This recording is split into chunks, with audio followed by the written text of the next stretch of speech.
Hi, I'm Linda from Coastal Canine, a clinical canine behaviourist, and I make dog behaviour make more sense, or at least I try to.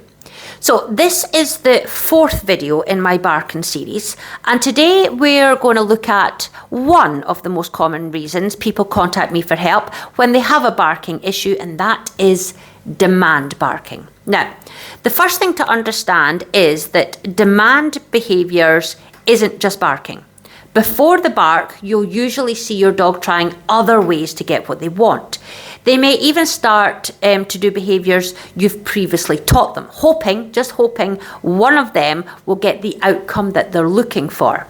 Now, sometimes in some situations, the barking can be really subtle. It might just be one quiet bark when they're lying in the crate or behind a puppy pen in another room and they can see you. Other times, it's much more obvious, even putting a ball at your feet, waiting for you to throw it. Now, I think one of the biggest mistakes we make is focusing only on the bark. The bark is rarely the first behaviour your dog does. There are usually other behaviours that happen before the bark. And that's where we have a fantastic training opportunity. We can start teaching our dogs there are way more appropriate ways to communicate with us. Okay, so I think it's also important to think about stress. We spoke about stress before.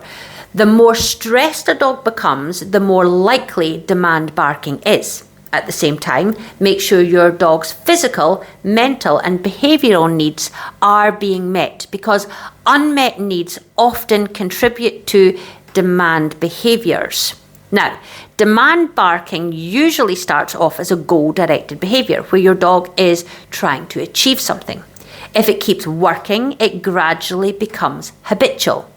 That's why it is so important to catch it early. It's much easier to work on those subtle behaviours before barking becomes a well-established habit. Now, in these, and I'm going to emphasise very early stages, when it's just the occasional quiet bark, you might, and I'm saying might, get away with ignoring it because you don't want to accidentally reinforce it. If barking gets your dog what they wanted, they've learnt that barking works. But once barking has a reinforcement history and has become habitual, simply ignoring it is very unlikely to solve the problem on its own. So, we've spoken about what happens before the bark, but what do we do if our dog actually barks?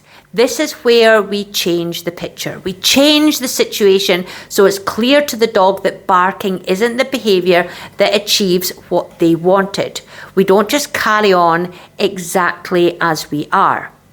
So, I think the key points to remember, so just some of the simple ones. This is not everything I do, but this is just some simple things to try and help you guys. Meet your dog's needs.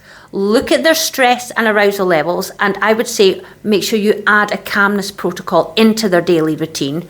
Watch for the subtle behaviours before the subtle behaviours before the bark, and teach what's more appropriate or a more appropriate way to ask.